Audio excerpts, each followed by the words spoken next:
Book 1. Canto 44. The Descent of Ganga. The Lord of Life the skies regained, the fervent king a year remained with arms upraised, refusing rest while with one toe the earth he pressed, still as a post, with sleepless eye, the air his food, his roof the sky. The year had passed. Then Uma's Lord, King of creation, world adored, thus spoke to great Bhagirath, well pleased thy wish will gratify, and on my head her waves shall fling the daughter of the mountain's king. He stood upon the lofty crest that crowns the Lord of snow, and bade the river of the blessed descend on earth below. Himalaya's child, adored of all, the haughty mandate heard, and her proud bosom, at the call, with furious wrath was stirred. Down from her channel in the skies with awful might she sped with a giant's rush, in a giant's size, on Shiva's holy head.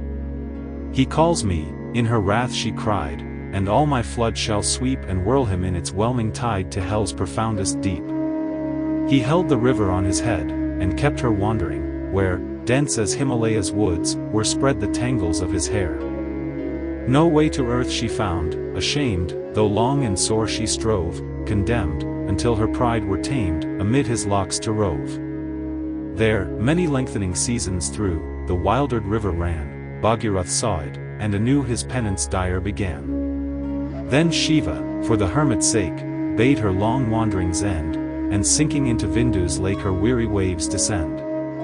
From Ganga, by the gods set free, 7 noble rivers came, Hladini, Bhavani, and she called Nalini by name, these rolled their lucid waves along and sought the eastern side.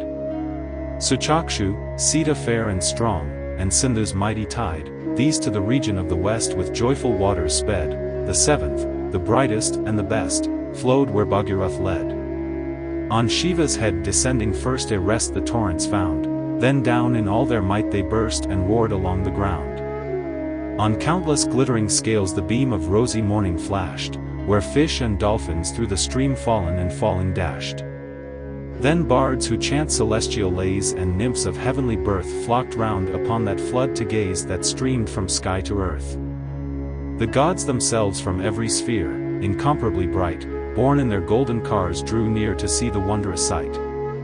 The cloudless sky was all aflame with the light of 100 suns where'er the shining chariots came that bore those holy ones. So flashed the air with crested snakes and fish of every hue as when the lightning's glory breaks through fields of summer blue. And white foam clouds and silver spray were wildly tossed on high, like swans that urge their homeward way across the autumn sky. Now ran the river calm and clear with current strong and deep, now slowly broadened to a mere, or scarcely seemed to creep. Now o'er a length of sandy plain her tranquil course she held, now rose her waves and sank again, by refluent waves repelled. So falling first on Shiva's head, thence rushing to their earthly bed, in ceaseless fall the waters streamed, and pure with holy luster gleamed.